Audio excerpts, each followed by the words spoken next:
அன்பர்களே, நண்பர்களே, உங்கள் வாழ்வின் இனிய காலை வணக்கம். இன்று டிசம்பர் மாதம் 8ஆம் தேதி, அதாவது கார்த்திகை 23, சப்தமி திதி காலை 9:45 வரை, அதற்கு மேல் அஷ்டமி திதி. சதய நட்சத்திரம் சாயங்காலம் 4:03 வரை, அதற்கு மேல் பூரட்டாதி நட்சத்திரம். சந்திராஷ்டிரமம் கடகராசிக்காரங்களுக்கு. இன்றைக்கி ராகு காலம் சாயங்காலம் 4:30 5 வரை, யமகண்டம் 12 1 வரை, நல்ல நேரம் காலையில் 7:45 8:45 வரை, சாயங்காலம் 3:15 4:15 வரை. அணிய வேண்டிய உடையின் நிறம் பிங்க் அல்லது மெரூன்.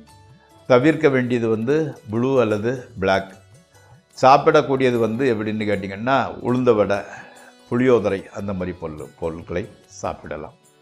இப்பொழுது நம்ம இந்த ஜோதிட பாடத்தில் நட்சத்திர பலன்களை பற்றி சொல்லிக்கிட்டு இருக்கோம் இல்லையா. அஸ்வினி நட்சத்திரம் 4ஆம் பாதத்தில் உள்ளதை பற்றி சில குறிப்புகளை பார்க்கலாம்.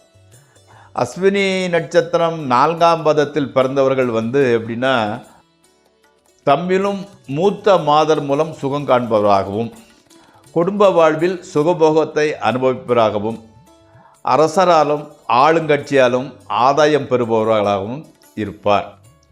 அஸ்வினி 4ஆம் பாத முற்பகுதியில், அந்த 4ஆம் பாதத்திலேயே ஃபஸ்ட்டில் பிறந்தவங்க 3ஆம் பாதத்திற்கு உரிய தொழில் செய்பவர்களாலும் இருப்பார்கள். அதாவது எப்படின்னா நட்சத்திரம் ராசி எல்லாம் இருக்கும்போது அந்த 3ஆம் பாதம் முடிஞ்சு 4ஆம் பாதம் ஸ்டார்ட் ஆகுது இல்லையா. அப்போ 3ஆம் பாதம் எண்டிங்கில் உள்ளது 4ஆம் பாதம் ஸ்டார்டிங்கில் உள்ளவங்களுக்கு ஒத்து வரும். அதனால் 3ஆம் பாதத்தின் கடைசி பாதத்தில் பிறந்தவர்களும் 4ஆம் பாதத்தின் முதல் முற்போக்கு பகுதியில் பிறந்தவர்களும் ஈக்குவலாக தான் அந்த தொழில் அவங்களுக்கும் தொடர்பு இருக்கும்.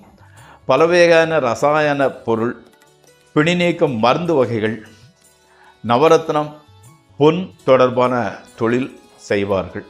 பேப்பர், கட்டுமான வளாக தொழில், அரசு கவர்மெண்ட் வேலை, பிரிண்டிங் ப்ரெஸ் போன்ற தொழில்கள் மூலம் ஆதாயம் பெறலாம்.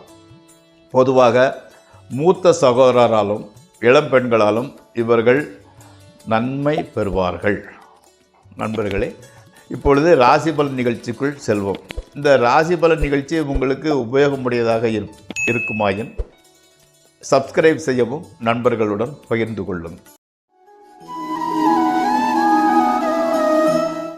முதலில் மேசராசி. மேசராசிக்காரங்களுக்கு இன்றைக்கி சின்ன விபத்து ஒன்று நடக்க வாய்ப்புள்ளது.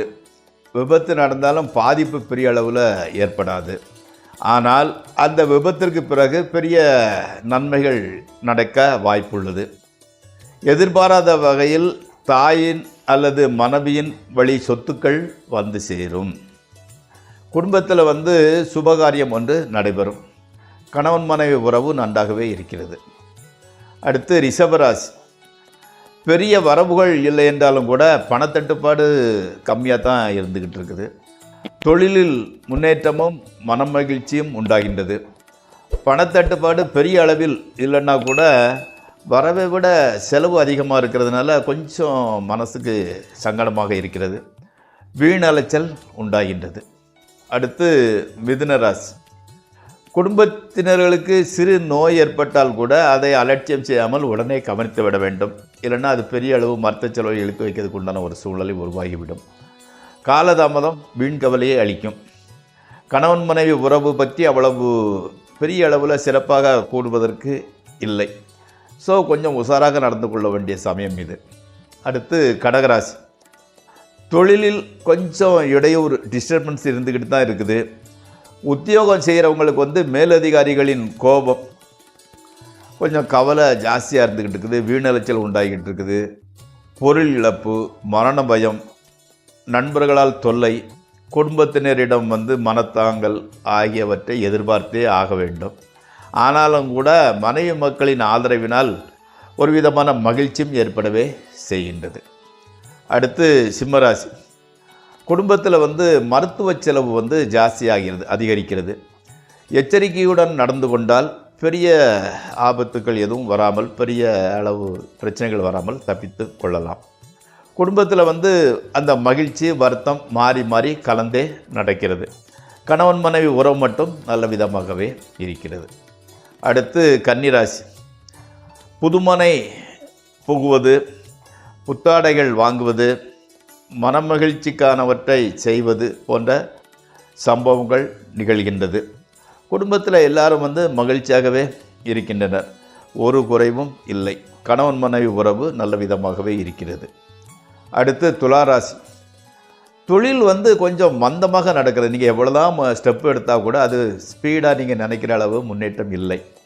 நிலைமை வந்து அதாவது வந்து எப்படின்னா, சில இடையூறுகள், குறிப்பாக மேலதிகாரிகளின் விரோதம், நண்பர்களின் மாறுபட்ட மனப்போக்கு, உறவினர்களுடன் விரோதம் ஆகிய பலன்கள் நடைபெறுகின்றது. அதனால் வந்து நிதானத்துடன் பொறுமையுடன் நடந்து கொண்டால் எல்லாவற்றையும் சமாளித்து விடுவீர்கள். அடுத்து விருச்சிகராசி. தொழிலில் வந்து கொஞ்சம் கவனமாக இருங்க. மனச்சோர்வுக்கு இடம் தராதீர்கள். குடும்பத்தில் வந்து நல்லதும் கெட்டதுமான சம்பவங்கள் கலந்தே நடக்கின்றது. ட்ரேடிங், ஸ்பெக்குலேஷன் ஆகியவற்றை குறைத்து கொள்ளுங்கள். மாணவர்களுக்கு கல்வியில் ஆர்வம் நன்றாக இருக்கின்றது. அடுத்து தனுசு ராசி. விரோதிகளை வெற்றி கொள்கின்றீர்கள். உறவினர்கள் உதவ முன்வருகின்றனர். குடும்பத்தில் வந்து ஒரு புதிய ஜீவன் தோன்றுகின்றது. எடுத்த காரியங்கள் எல்லாமே வெற்றி அடைகின்றன. செய்தொழிலில் நல்ல லாபம் கிடைக்கின்றது. அடுத்து மகர ராசி. இதுவரை திருமணம் ஆகாமல் இருந்தால் திருமணம் நடக்கிறது. தொழிலில் மாற்றங்கள், சேஞ்ச்ங்கிறது நடக்கப் போகுது. அப்படி இல்லைன்னா பதவி உயர்வு அல்லது ஊதிய உயர்வு கிடைக்கலாம். எதிர்பாராத வகையில் பொருள் வரவும் சொத்து சேர்க்கையும் ஏற்படலாம். ஸ்பெக்குலேஷன் ட்ரேடிங்கில் ஓரளவு லாபம் கிடைக்கிறது. கணவன் மனைவி உறவு சிறப்பாகவே இருக்கிறது. அடுத்து கும்பராசி. உடல் ஆரோக்கியம் கொஞ்சம் டல்லாக இருந்துக்கிட்டு இருக்குது. பணத்தட்டுப்பாடு வந்து கொஞ்சம் ஜாஸ்தி அதிகரிக்கிறது. நண்பர்கள், உறவினர்கள் அவங்கள்ட்ட கொஞ்சம் விரோத மனப்பான்கு உண்டாகிறது. குடும்பத்தில் வந்து துக்ககரமான சம்பவம் எதுவும் நேரிட வாய்ப்புள்ளது. கஷ்டம் அளவுக்கு மீறி போனால் கூட அதை சமாளிக்கக்கூடிய அளவுக்கு உதவி கிடைத்து விடுகிறது. அடுத்து மீனராசி.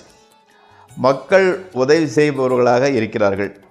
ஸ்பெக்குலேஷன், ட்ரேடிங் ஆகியவற்றை தவிர்க்கவும். கணவன் மனைவி உறவு நல்ல விதமாகவே இருக்கிறது. எவ்வளவு செலவு வந்தால் கூட பணம் வந்துடுது.